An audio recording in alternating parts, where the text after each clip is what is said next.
ரயில் news lock நண்பர்களுக்கு வணக்கம். நம்ம பார்க்க போகிறது ஒரு நியூ ஸ்டார்ட்டை பற்றி. அது என்ன ஸ்டார்ட்னா, நேற்று 15ஆம் தேதி நெல்லைக்கும் செங்கோட்டைக்கும் இடையிலான ரயில் பாதையில் மின்சார இன்ஜின் சோதனை செஞ்சு பார்க்கப்பட்டு அந்த சோதனை வெற்றிகரமாக முடிஞ்சது இல்லையா. நாளை 17ஆம் தேதி முதல் செங்கோட்டையிலிருந்து நெல்லைக்கும் நெல்லையிலிருந்து செங்கோட்டைக்கும் மின்சார இன்ஜின் பொருத்தப்பட்ட பயணிகள் ரயில் தன்னோட பயணத்தை துவங்குது.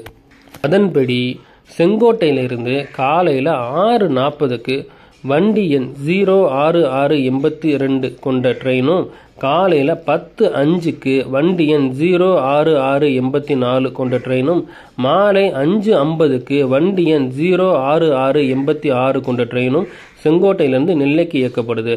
அதே மாதிரி மறுமார்க்கத்தில் நெல்லையில இருந்து காலையில் 7 மணிக்கு 06685 கொண்ட ட்ரெயினும், மதியம் 1:50க்கு 06687 நம்பர் கொண்ட ட்ரெயினும், மாலை 6:15க்கு 06657 நம்பர் கொண்ட ட்ரெயினும் இயக்கப்படுது.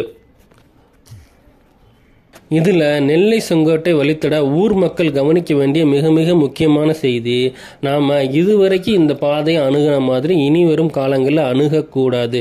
ஏன்னா எப்போதுமே கிட்டத்தட்ட 25,000 கிலோவாட் மின்சாரம் அந்த உயர்களில் போய்கிட்டே இருக்குங்க. ஆடு மேய்க்க போகிறவங்க, ஃபோன் பேச போகிறவங்க, அந்த பக்கமாக நடந்து போகிறவங்க யாருமே விளையாட்டா நேற்ற மாதிரி நினச்சிக்கிட்டு அங்கே இருக்கிற கம்பிகளையோ பிற எதுவுமே தொடக்கூடாது. ரொம்ப கவனமாக இருங்க.